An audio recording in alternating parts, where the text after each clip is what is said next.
Bonjour, cette première capsule du chapitre 6, la structure des molécules, va nous expliquer comment se forment les molécules. Rappelons tout d'abord que les gaz nobles ou gaz rares, en jaune sur cette image, sont les éléments chimiques hélium, néon, argon, krypton, xénon et radon. Ce sont les seuls atomes qui existent isolément. Ils sont placés dans la dernière colonne de la classification périodique.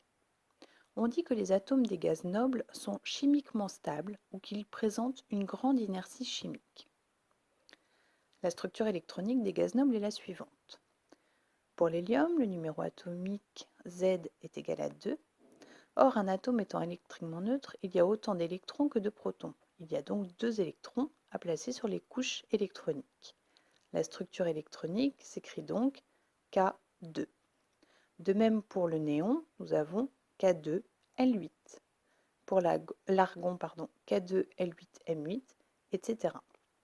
La structure électronique des atomes des gaz nobles montre qu'ils ont soit 2 électrons sur leur couche externe, c'est-à-dire un duet d'électrons, soit 8 électrons sur leur couche externe, c'est-à-dire un octet d'électrons. Les atomes des autres éléments ne sont pas chimiquement stables. Ils s'assemblent en molécules ou donnent des ions pour former des entités chimiques plus stables. Leur évolution s'effectue de manière à acquérir la même structure électronique qu'un atome de gaz noble.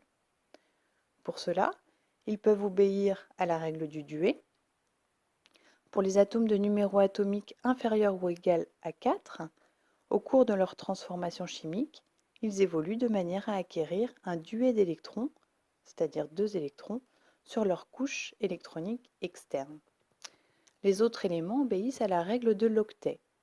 Les atomes de numéro atomique supérieur à 4 évoluent de manière à acquérir un octet d'électrons sur leur couche externe.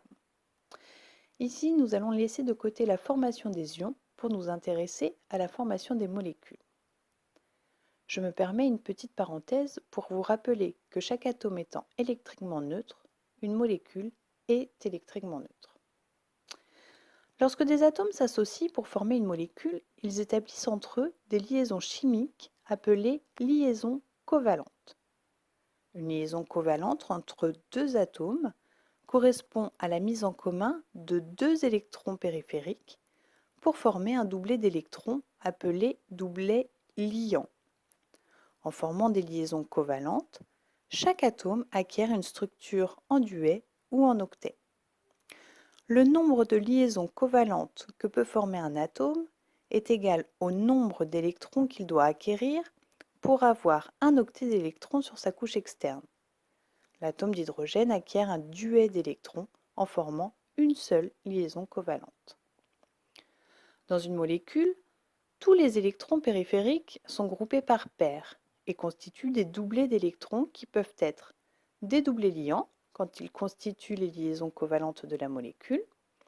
Dans ce cas-là, ils sont considérés comme appartenant entièrement à chacun des atomes liés.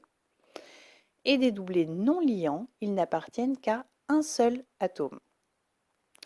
La représentation de Lewis des molécules est une représentation des atomes et de tous les doublets, liants et non liants, de cette molécule.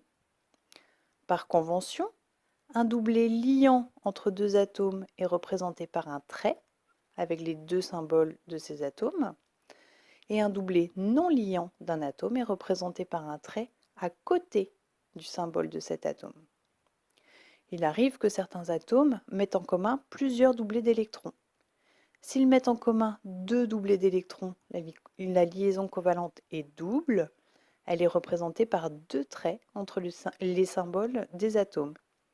S'ils mettent en commun 3 doublets d'électrons, la liaison covalente est triple. Elle est représentée par 3 traits entre les symboles des atomes. Created using Powtoon.